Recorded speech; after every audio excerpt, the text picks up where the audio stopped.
શ્રી ગણેશાય નમઃ. જય શ્રી કૃષ્ણ, જય માતાજી. સ્વાગત છે તમારું અમારી યુટ્યુબ ચેનલમાં.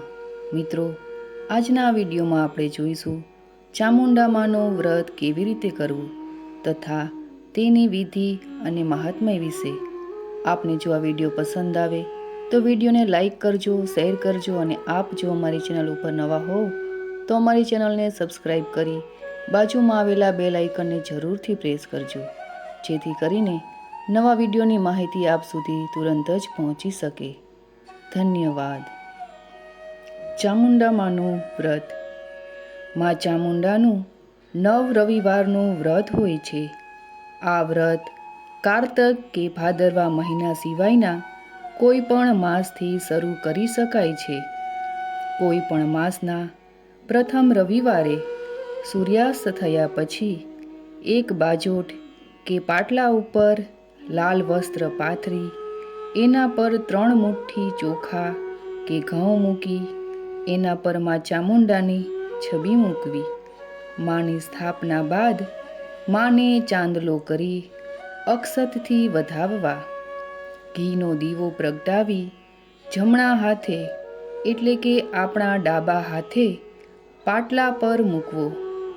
3 અગરબત્તી કરવી. 1 નાગરવેલના પાન પર 1 સોપારી મૂકવી. ત્યાર પછી મા ચામુંડાના વ્રતની વાર્તા વાંચવી કે સાંભળવી. સાંભળતી વખતે હાથમાં ચોખા રાખવા. વાર્તા પૂરી થાય એટલે તે ચોખાથી મા ચામુંડાને વધાવી લેવા. વાર્તા પછી આરતી કરી માને થાળ ધરાવવો. શક્ય હોય તો સુખડીનો થાળ ધરાવવો. જો ન બની શકે તો ફળ, પેંડા કે બીજી કોઈ પણ મીઠી વસ્તુ ધરાવી શકાય. થાળ બાદ પ્રથમ પ્રસાદ પોતે લઈ બાકીનો પ્રસાદ ઘરમાં અને પાડોશમાં વહેંચી દેવો. વ્રતના દિવસે એકટાણું કરવું. ફળાહાર પણ કરી શકાય છે. રામપુર નામનું એક નાનકડું ગામ. આ ગામમાં એક શિવ શર્મા નામનો બ્રાહ્મણ રહેતો હતો. તેની પત્નીનું નામ પાર્વતી હતું. બ્રાહ્મણી અત્યંત ગરીબ અને નિસંતાન હતા. બ્રાહ્મણ ભિક્ષા માંગી લાવતો અને બ્રાહ્મણી પારકા ઘેર કામ કરવા જતી. આમ તેઓ મરચું રોટલો ખાઈને પોતાનું પેટ ભરતા હતા. બ્રાહ્મણીને પોતાની ગરીબાઈનું દુઃખ ન હતું, પણ જ્યારે તેને કોઈ વાંજણી કહેતા ત્યારે તેને ખૂબ જ દુઃખ થતું. વાંજણી શબ્દથી તેના કાળજા પર છરી ફરી વળતી. લગ્નને 10 વર્ષ થઈ ગયા, છતાં બ્રાહ્મણીને ખોળો ભરાયો ન હતો. રસ્તામાં બ્રાહ્મણી સામે મળે તો તેને જોઈ લોકો મોં બગાડતા, એના સુકન ન લેતા. આ બ્રાહ્મણના જર્જરિત મકાનની બાજુમાં એક વાણિયાની મોટી હવેલી હતી. આ વાણિયાનું નામ રામજી અને તેની પત્નીનું નામ જયા હતું. પતિ પત્ની પૈસાને કારણે ખૂબ જ અભિમાની અને તોછડા સ્વભાવના હતા. તેમને 2 પુત્રો અને 1 પુત્રી હતા. તે બાળકો પણ મા બાપ કરતાં ચઢિયાતા હતા. આ વેપારીનો ધંધો ધમધોકાર ચાલતો હતો. તેને 8-10 નોકરો હતા, તેથી આખો દિવસ હુકમો કર્યા કરતો. રામજીની પત્ની જયા પણ આખો દિવસ ઘરેણાનો ઠઠ્ઠારો કરી ફર્યા કરતી. તેને બ્રાહ્મણી સાથે વાત કરવામાં પણ લાંછન લાગતું. તે બ્રાહ્મણને તો લોટમંગો કહીને જ બોલાવતી. બ્રાહ્મણી ઘણીવાર બ્રાહ્મણને કહેતી, ભગવાનને ઘેર પણ અંધેર છે. રામજી અને જયા કોઈ પણ દિવસ ભગવાનનું નામ લેતા નથી, ધર્મ કરમ કરતા નથી, છતાં તેઓ એશ આરામથી રહે છે. તેમના ઘેર લક્ષ્મીની છોડો ઉડે છે. ત્યારે આપણે સવાર સાંજ દીવા ધૂપ ભગવાનની માળા કર્યા વગર પાણી પણ પીતા નથી, તોય ભગવાન આપણી સામું કેમ જોતા નથી?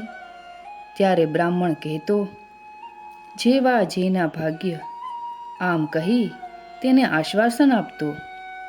એક દિવસ બ્રાહ્મણ વધારે લોટ મળે એ આશાને બાજુના ગામમાં લોટ માંગવા ગયો. લોટ માંગી પાછા ફરતા મોડું થઈ ગયું. બપોરનો સમય થઈ ગયો.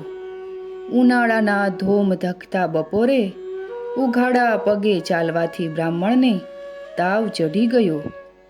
તેનું આખું શરીર ધગધગવા લાગ્યું.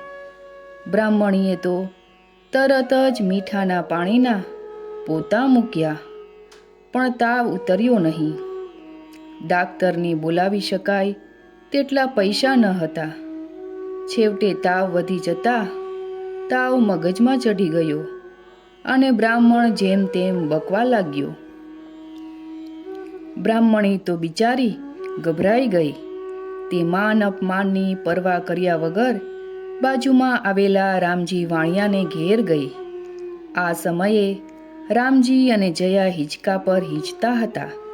બ્રાહ્મણી તે બંનેની સામે હાથ જોડી થોડા પૈસા માટે માંગણી કરી ને કહ્યું, મારા પતિને મગજમાં તાવ ચડી ગયો છે, તેથી ડાક્ટરને બોલાવવો છે, થોડી મદદ કરો તો. બ્રાહ્મણી હજી વાત પૂરી કરે તે પહેલાં જ જયા તાડૂકી ઉઠી અને બોલી, તારો ધણી કાલે મરતો હોય તો આજે મરે, અને આજે મરતો હોય તો અત્યારે મરે. અમારે શું? અમે કાંઈ ભિખારા માટે પૈસા ભેગા કર્યા છે? આવા અપમાનજનક શબ્દો સાંભળી બ્રાહ્મણી તો લાચાર થઈ પાછી ફરી. રસ્તામાં તેને ગામનો વયોવૃદ્ધ વાળંદ સામે મળ્યો. તે થોડું ઘણું વૈદું જાણતો હતો. ઘરમાં થોડા ઘણા ઓશડિયા પણ રાખતો. બ્રાહ્મણીએ વાળંદ દાદાને હાથ જોડી વિનવણી કરવા લાગી. વાળંદ ભગવાનનો માણસ હતો. તે તરત જ ઘેર જઈ ઓસડિયા લઈ આવ્યો અને તાવમાં બેભાન પડેલા બ્રાહ્મણને પીવડાવ્યા. પછી આખી રાત તે બ્રાહ્મણ પાસે બેસી રહ્યો. મધરાત થતાં તે બ્રાહ્મણનો તાવ ઉતરી ગયો. વાળંદ દાદાએ પોતાના અનુભવ જ્ઞાનના આધારે કહ્યું, બ્રાહ્મણને ઉગ્ર જ્વર લાગે છે. 15 દિવસ સુધી તેને કાંઈ ખાવાનું આપતી નહીં, માત્ર મગનું પાણી જ આપજે, અને 15-20 દિવસ પથારીમાં આરામ કરવા દેજે. બ્રાહ્મણીના માથે દુઃખના પહાડ તૂટી પડ્યા. છતાં તે બ્રાહ્મણને હિંમત આપતા બોલી, નાથ, તમે જરાય ચિંતા કરશો નહીં, હું ગામમાં લોટ માંગવા જઈશ. આમ કહી બીજા દિવસથી તે લોટ માંગવા નીકળી પડી. બપોર સુધીમાં જે લોટ મળ્યો તેમાંથી અડધો વેચી મીઠું મરચું તથા મગ લઈ ઘેર આવી. પછી પતિ માટે મગ બાફ્યા ને પોતાના માટે રોટલા ઘડવા બેઠી. તે સમયે ગંધાતી ગોબરી ડોશી રામજી વાણિયાની હવેલીએ બૂમો પાડવા લાગી, ઓ ધર્મી શેઠ, આ ભૂખી ડોશીને કાંક ખાવાનું આપો, ભગવાન સુખી કરશે. ડોશીનો દેખાવ ખૂબ જ સૂઘ ચઢે તેવો હતો. ડોશીની બૂમો સાંભળી કોઈ બહાર આવ્યું નહીં, એટલે ડોશી ફાટક ઉઘાડી અંદર ગઈ. અચાનક જયા શેઠાણીની નજર તેના પર પડતા તે તાડૂકી ઉઠી. તેણે કામવાળીઓની પણ ઉધડી લઈ લીધી કે કોઈ ઘરનું ધ્યાન રાખતા નથી. આવી ગંધાતી ડોશી છેક અંદર આવી ગઈ. તેણે એક ખૂણામાં પડેલી લાકડી લઈ કૂતરાને હડસેલતી હોય તેમ બૂમો પાડી ડોશીને કાઢવા લાગી, નીકળ નીકળ. ધ્રુજતી ડોશી એકાદ રોટલા માટે આજીજી કરતી રહી, પણ જયા શેઠાણીએ તો ગાળોનો વરસાદ વરસાવી દીધો.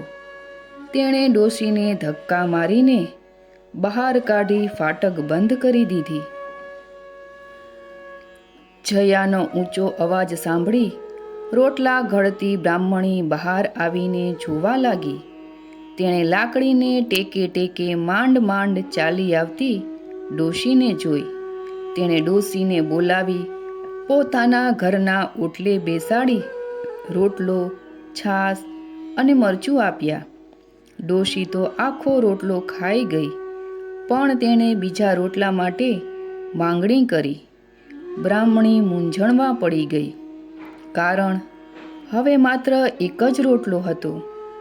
જો તે ડોશીને આપી દે તો પોતાને ભૂખે રહેવું પડે. છતાં તેણે પોતાના ભાગનો રોટલો પણ ડોશીને આપી દીધો. ડોશી તો એ રોટલો પણ ખાઈ ગઈ.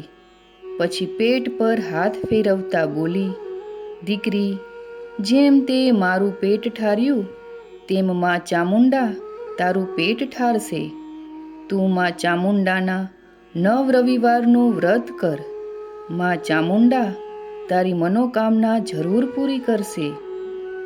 આમ કહી ડોશીમાએ માં ચામુંડાના 9 રવિવારના વ્રતની વિધિ સમજાવી અને લાકડીના ટેકે ચાલી ગઈ. બ્રાહ્મણીએ લોટ માંગી લાવી. અડધો લોટ વેચી માં ચામુંડાની છબી, નાગરવેલનું પાન અને એક સોપારી લાવી. શ્રદ્ધાપૂર્વક વ્રત શરૂ કર્યું. તે જ રવિવારે રાત્રે રામજી વાણિયાની હવેલી પર ચોર ત્રાટક્યા અને આખા ઘરની માલમત્તા લઈ ફરાર થઈ ગયા. જેણે વાણિયાને ત્યાં વસ્તુઓ ગીરવે મૂકી હતી તેઓ પણ તકાજો કરવા લાગ્યા. બીજા રવિવારે વાણિયાના ધંધે સરકારી માણસોએ દરોડો પાડ્યો. પોલીસે ધંધાના ગોડાઉન અને હવેલી જપ્ત કરી લીધા. રામજીને પોલીસ પકડી ગઈ. જયા તો માથું કૂટવા લાગી. ત્રીજા રવિવારે રામજીનો મોટો દીકરો ઘરમાં જેટલી માલમત્તા વધી હતી તે લઈને ઘર છોડી ભાગી ગયો. તેનો નાનો ભાઈ તેને શોધવા જતા રસ્તામાં અકસ્માત થયો. તેને ગંભીર ઈજા થતાં 12 મહિના દવાખાનામાં પડી રહેવું પડે તેવી હાલત ઊભી થઈ. વળી રાતોરાત તેની દીકરીને કોઢ નીકળ્યો અને તેનું આખું શરીર થોડું ધફ થઈ ગયું. આમ થોડા સમયમાં આખું ભર્યું ભાદર્યું ઘર વિખેર થઈ ગયું. આ જોઈ જયા ગાંડી થઈ ગઈ. તેને પોતાના કપડાનું પણ ભાન રહ્યું નહીં.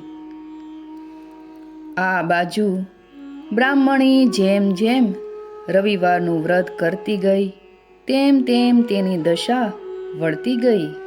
તેનો પતિ વગર દવાએ સાજો થઈ ફરી પાછો લોટ માંગવા જવા નીકળ્યો.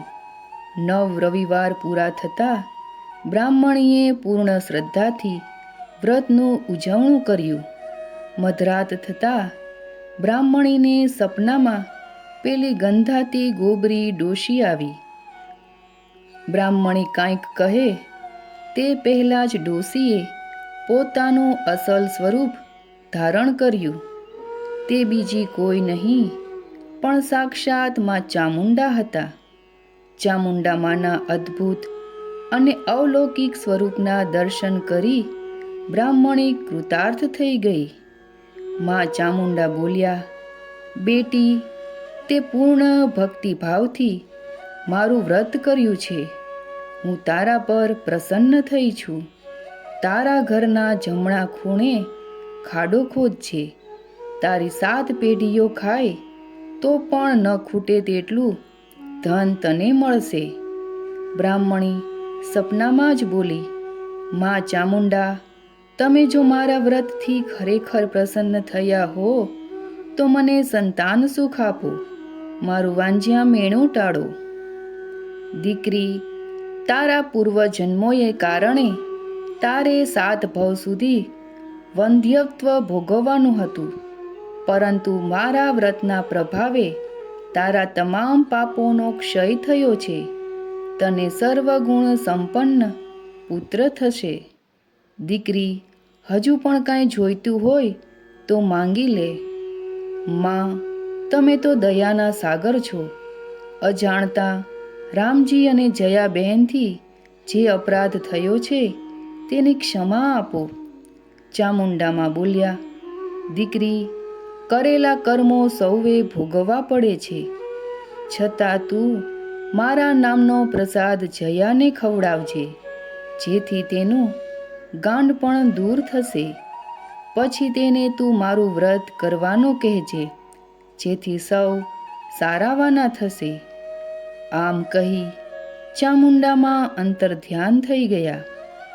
સવારે બ્રાહ્મણીએ પોતાના પતિને સ્વપ્નની વાત કરી.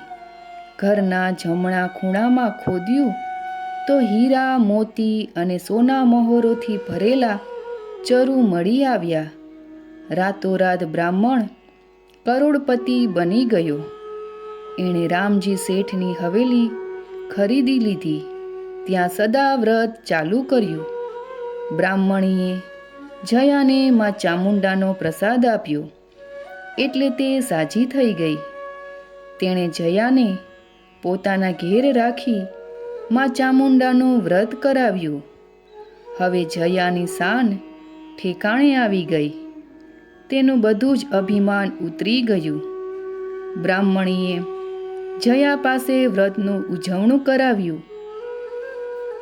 જયાએ કરેલા વ્રતના પ્રભાવે એનો પતિ રામજી જેલમાંથી છૂટી ગયો. એની પુત્રીનો કોઢ મટી ગયો અને દવાખાનામાં પડેલો દીકરો ઝડપથી સાજો થઈ ગયો. સમય જતાં બ્રાહ્મણીને સારા દિવસો રહ્યા. 9 માસ પૂરા થતાં તેણે દેવ જેવા રૂપાળા દીકરાને જન્મ આપ્યો. તેઓ આજીવન માં ચામુંડાની ભક્તિ કરવા લાગ્યા. હે માં ચામુંડા, તમે જેવા બ્રાહ્મણ અને બ્રાહ્મણીને ફળ્યા તેવા વ્રત કરનાર, વ્રત સાંભળનાર અને આ વિડીયો જોનાર સૌ કોઈને ફળજો. જય માં ચામુંડા. તો મિત્રો, આપને આ વિડીયો કેવો લાગ્યો તે અમને કમેન્ટ બોક્સમાં અવશ્ય જણાવજો. અને હા, કમેન્ટ બોક્સમાં જય માં ચામુંડા લખવાનું ભૂલતા નહીં. જય ચામુંડામાં.